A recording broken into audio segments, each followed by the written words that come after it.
Chapter 25. Now when Festus was come into the province, after 3 days he ascended from Caesarea to Jerusalem. Then the high priest and the chief of the Jews informed him against Paul, and besought him, and desired favor against him, that he would send for him to Jerusalem, laying wait in the way to kill him. But Festus answered that Paul should be kept at Caesarea, and that he himself would depart shortly thither. "Let them therefore," said he, "which among you are able, go down with me, and accuse this man, if there be any wickedness in him." And when he had tarried among them more than 10 days, he went down unto Caesarea, and the next day, sitting on the judgment seat, commanded Paul to be brought. And when he was come, the Jews which came down from Jerusalem stood round about, and laid many and grievous complaints against Paul, which they could not prove.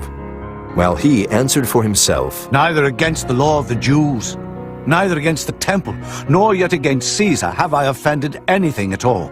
But Festus, willing to do the Jews a pleasure, answered Paul and said, "Wilt thou go up to Jerusalem, and there be judged of these things before me?" Then said Paul, "I stand at Caesar's judgment seat, where I ought to be judged.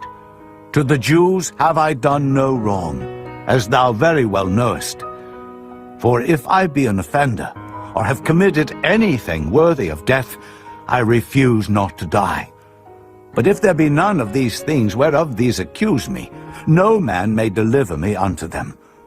I appeal unto Caesar." Then Festus, when he had conferred with the council, answered, "Hast thou appealed unto Caesar? Unto Caesar shalt thou go." And after certain days King Agrippa and Bernice came unto Caesarea to salute Festus.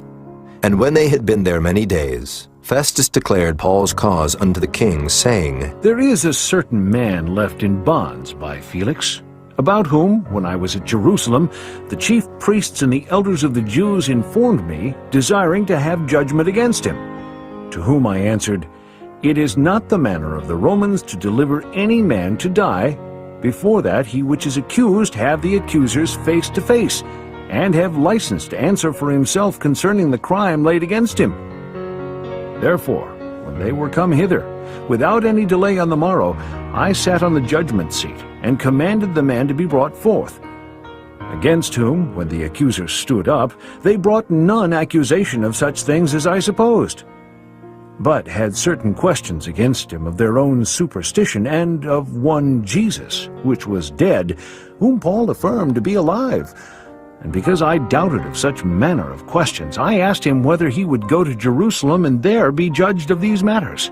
But when Paul had appealed to be reserved unto the hearing of Augustus, I commanded him to be kept till I might send him to Caesar." Then Agrippa said unto Festus, "I would also hear the man myself." "Tomorrow," said he, "thou shalt hear him." And on the morrow, when Agrippa was come, and Bernice, with great pomp, and was entered into the place of hearing, with the chief captains and principal men of the city, at Festus' commandment Paul was brought forth. And Festus said, "King Agrippa, and all men which are here present with us, ye see this man, about whom all the multitude of the Jews have dealt with me, both at Jerusalem and also here, crying that he ought not to live any longer. But when I found that he had committed nothing worthy of death, and that he himself hath appealed to Augustus, I have determined to send him, of whom I have no certain thing to write unto my Lord. Wherefore I have brought him forth before you, and specially before thee, O King Agrippa, that, after examination had, I might have somewhat to write. For it seemeth to me unreasonable to send a prisoner, and not withal to signify the crimes laid against him."